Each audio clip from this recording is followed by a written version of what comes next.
नमस्कार दर्शक बंधु मु लेस्टक रे आपण मानक स्वागत जनाऊँगी। हाई फ्रेंड्स, भत्ता धारक मानक पई आसिला गोटे बहुत बड़ खुशी खबर। खूब शीघ्र सर्वनिम्न भत्ता 3000 टंका हेबाकु जाउछि। एहाकु नहीं आसुछि आउ एक नुआ सूचना।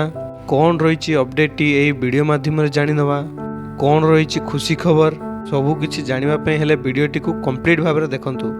आपण माने भल भाव में जानिथिबे वर्तमान समय रे सर्वनिम्न सेही मानकु 3500 टंका भत्ता राशि दिया जाउछि, जो माने कि सेमानकर बयस 80 वर्ष रु ऊर्ध्व। ता बळी एमिति कि जो माने 80% रु अधिक विकलांग तेबे सेमानंकु सरकार देउछंती 3500 टंका भत्ता।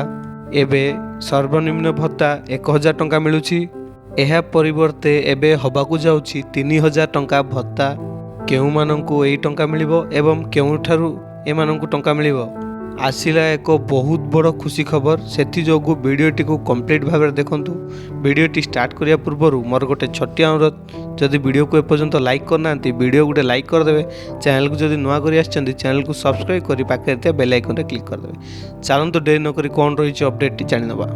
आपण माने खूब भल भाव में जानिथिबे आम राज्य रे चालू रहिथिबा समस्त भत्ताधिकारी पेंशन स्कीम जेमिति कि ओल्ड एज पेंशन योजना, मधुबाबू पेंशन योजना, विधवा भत्ता एवं विकलांग भत्ता, एही भली समस्त हिताधिकारी माने भत्ता राशि 1000 टंका दौछंती सरकार।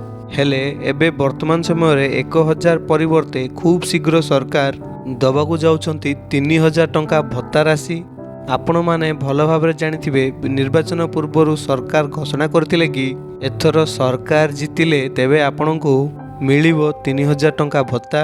हेले एहाकू सरकार परिवर्तन करी जो मानकर बयस एबे 80 वर्ष रु अधिक आउ एमिति कि जो माने 80% रु अक्षम बा विकलांग सेमानंकु सरकार एबे 3500 टंका भत्ता राशि प्रदान करुछंती। हेले बाकी रहिथिबा हिताधिकारी 700 टंका पाउथुवा बेले सेमानंकु एबे सर्वनिम्न 1000 टंका दौछंती सरकार।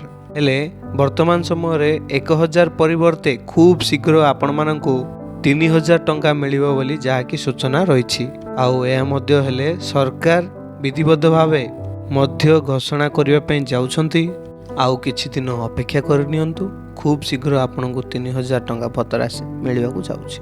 यह थिला फ्रेंड्स गोटे छोटिया अपडेट। जदि वीडियोटी आपण मानकु भल लागिছে वीडियो गोटे लाइक करिवे। चैनल को जदि नुआ करी आछंती चैनल को सब्सक्राइब करी पाखे ते बेल आइकन रे क्लिक करिवे, जहा द्वारा हमर एही बेले लेटेस्ट अपडेट सर्वप्रथम पाइ परिवे। धन्यवाद। जे कोनोसी भी डाउट अछि कमेंट सेक्शन रे पचारंतु।